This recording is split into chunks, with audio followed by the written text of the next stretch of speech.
ঈশ্বরও হল রে, অর্থাৎ একই অঙ্গে দুটি ভাব লীলার প্রকাশ।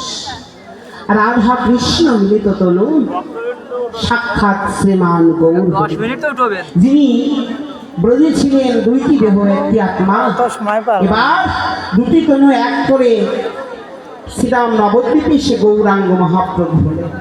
তবে বাবা, এই জগতের সকল কিছু পরিত্যাগ করা যায়, সবকিছু পরিত্যাগ করা যায় রে বাবা, কিন্তু বলুন তো একটি জিনিস জীবনে পরিবর্তন করা যায় কি বলুন তো? সবকিছু পরিবর্তন করা যায়, একটি জিনিস পরিবর্তন কখনো করা সম্ভব নয়। মানুষও পারে নাই, ভগবানও পারে নাই, মানুষও কখনো পারবে না। সেটি হলো একমাত্র স্বভাব, যার যার মাতৃত্ব একটি স্বভাব থেকে যায়। ভগবান সে বৃন্দাবনে যিনি কৃষ্ণ, নদিয়ায় এসে হলেন গোরা, কিন্তু মাঝে মধ্যে গৌর একই অঙ্গে আবার কৃষ্ণ ভাবের ভাবটা ধরে ফেলতে। লীলার প্রান্তে দাঁড়িয়ে বৈষ্ণব কবি বললেন, বুঝেছি গৌর, হয়েছে গৌর, তুমি বৃন্দাবনে ছিলে কাঁচা আম, নদিয়ায় এসে হলে তুমি পাকা আম। বৃন্দাবনে নিবৃত কুঞ্জের মকর ডালে, উচ্চ ডালে তুমি কাঁচা আম হয়ে শ্যামবর্ণ হয়েছিলে।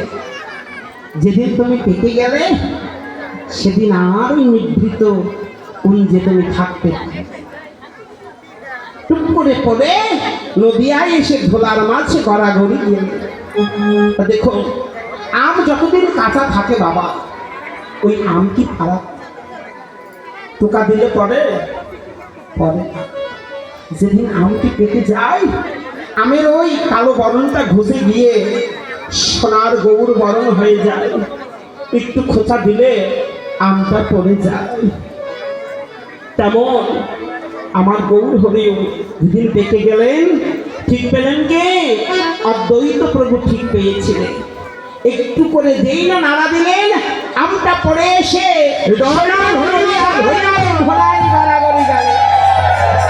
প্রভু নিজেই নিজের সংকীর্তনে প্রভু ধুলাই গড়াগড়ি গেল। হরি বলে নিজেই কাঁদতে কাঁদতে বৈষ্ণব চরণ ধুলাই গড়া গেল। আর সামান্য আমরা মানব কুলে জন্ম পেলাম বটে, সাতদিন আমরা বৈষ্ণব ভক্তের চরণ ধুলি অঙ্গে।